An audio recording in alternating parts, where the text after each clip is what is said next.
Assalamualaikum dear students. I hope you all are fine and doing great. Welcome to another lecture of English A. So we were reading the story Home Sweet Home, where there is a man Janko and his wife Monica and the two children Anton and Luna. The children were playing their musical instruments in their house. At that time Janko had been trying to read the newspaper and Monica was in the small kitchen. The children's music had given Janko a headache. So moving towards the next lot of the story, let's start reading.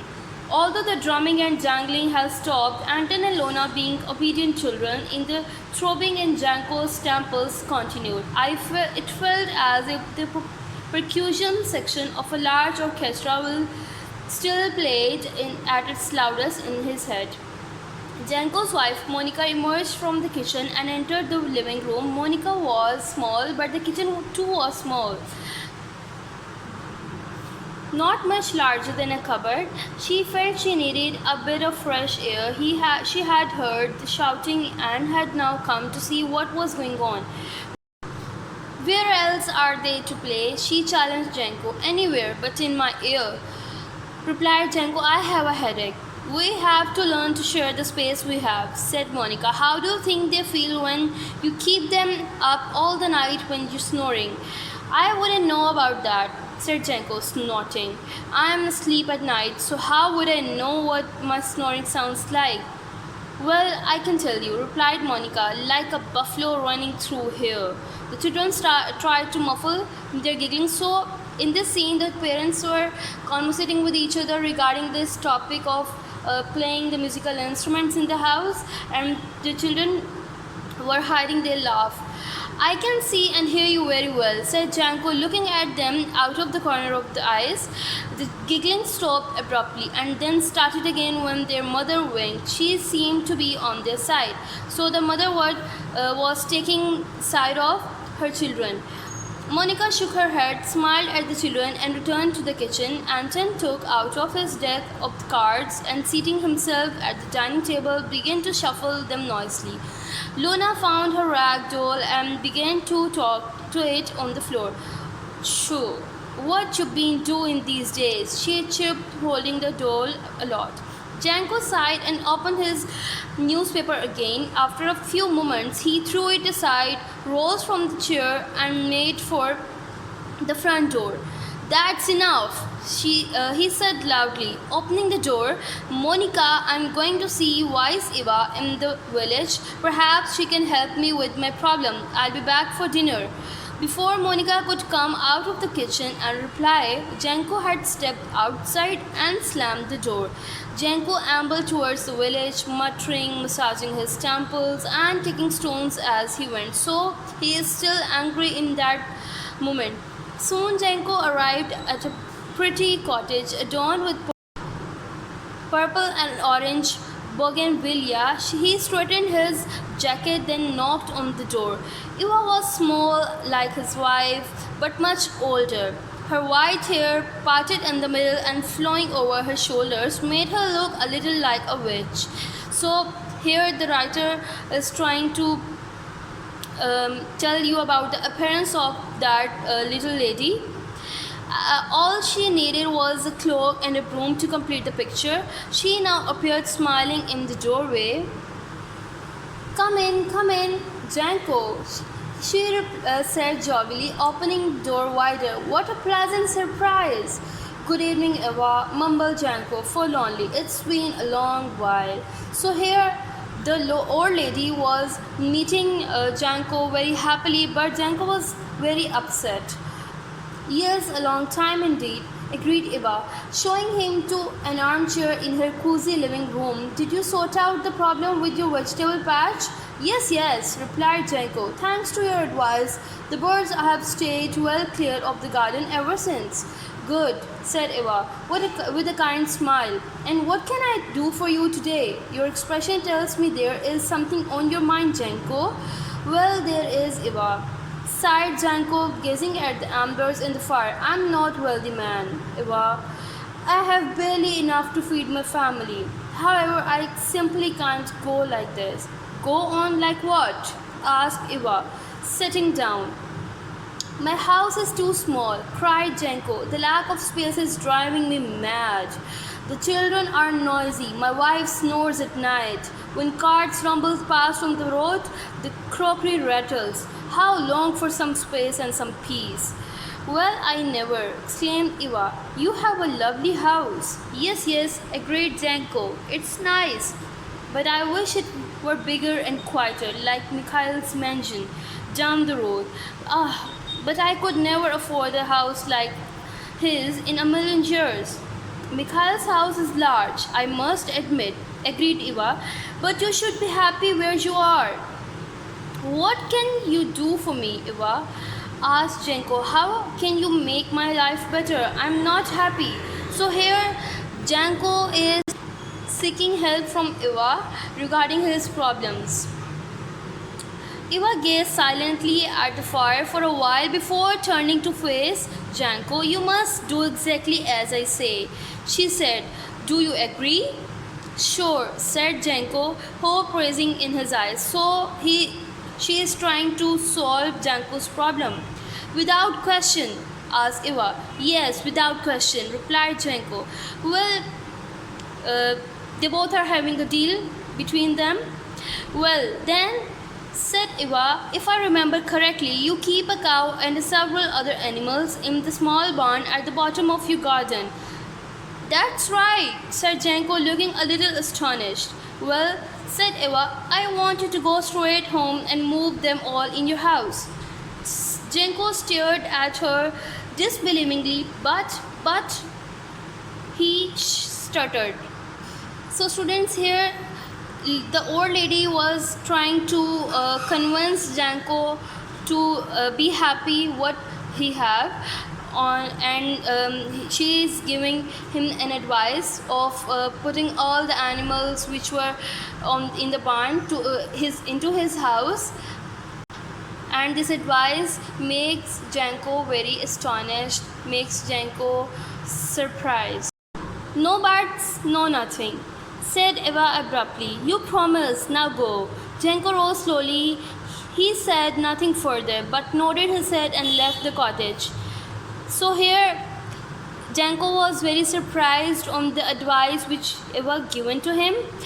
Monica, Anton and Lona were more surprised when Janko told them on his return to wait a while before dinner and scuttled off to the barn. They stood and watched, aghast, as he brought into the little house, first the geese, followed by the chickens, then 2 goats, and finally the cow. So Janko believed in Eva, and he responded to her advice and put all the animals who were in the barn into his house. They have to stay here with us, announced Janko. Eva told me to do this. The children were amused and excited to be sharing their home with the animals, but Monica thought her husband had left his senses somewhere on his walk. So it was very surprising for Monica. For some days, the house was in turmoil. At night, Janko's snoring was the least of their problems. Nobody get any sleep because of the constant noise and movement in the house. One morning, after a particularly noisy and restless night, Janko rubbed his eyes and announced, I am going to see Eva again. At Eva's house, Janko held his head in his hands and wept. Why are you putting me through all this? Cried Janko. The whole family is upset with me. We cannot sleep and we fight all the time. The noise is deafening. Have you ever kept a cow, ducks, or other animals in your room? It's hell, I tell you. So the whole family, including Janko, were being annoyed by the animals and the noise.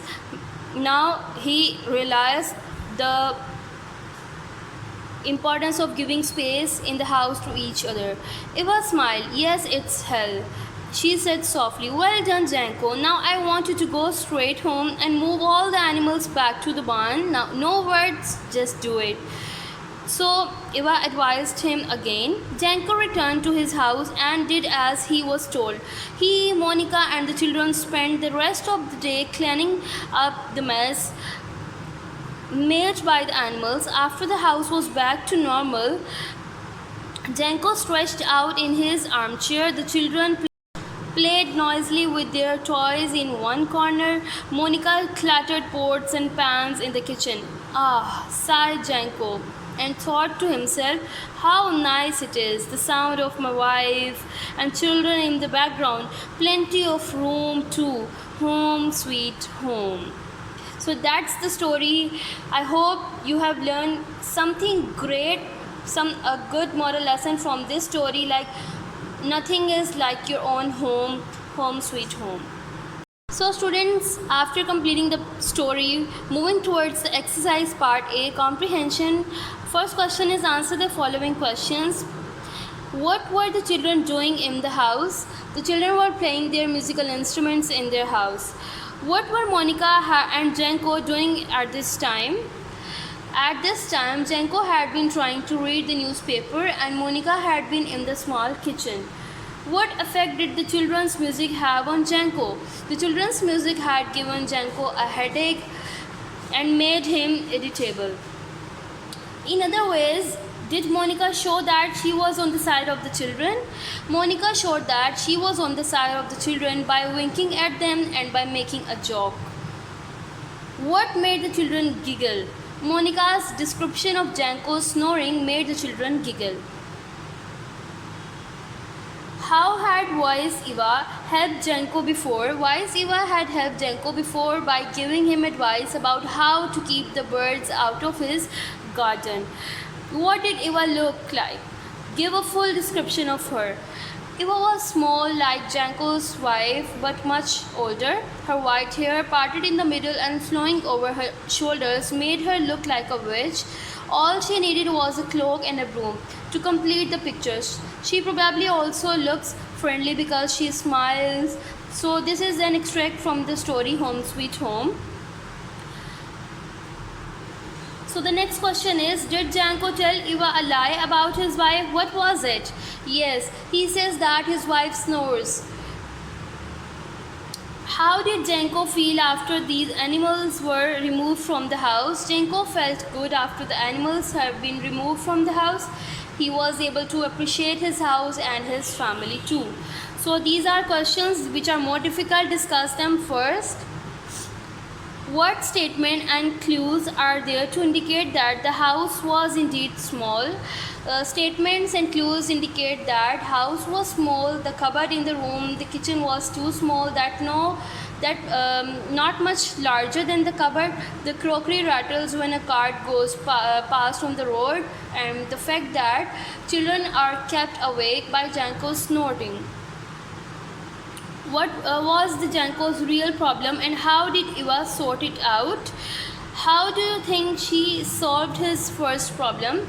Janko's real problem was that he could not appreciate what he had. The moral of that story is also that we should appreciate what we have. Home is not small, not big. Home is just made by the feelings and emotions and our space which we give to each other. Moving towards the question number 2, reference to context. Answer the following questions with reference to context. First one is anywhere but in my ear. So the first one is, who said these words? Janko said these words. What question is the speaker answering? Where else are they to play? What noise is the speaker accused of making and when? Snoring all the night. So this part B is, your expression tells me that there is something on your mind. Who is the speaker and to whom are the words addressed? Wise Eva spoke these words to Janko. What kind of expression did the person have? He looked forlorn. What was on the person's mind?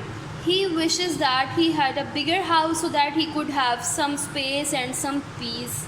So this is your lecture for today.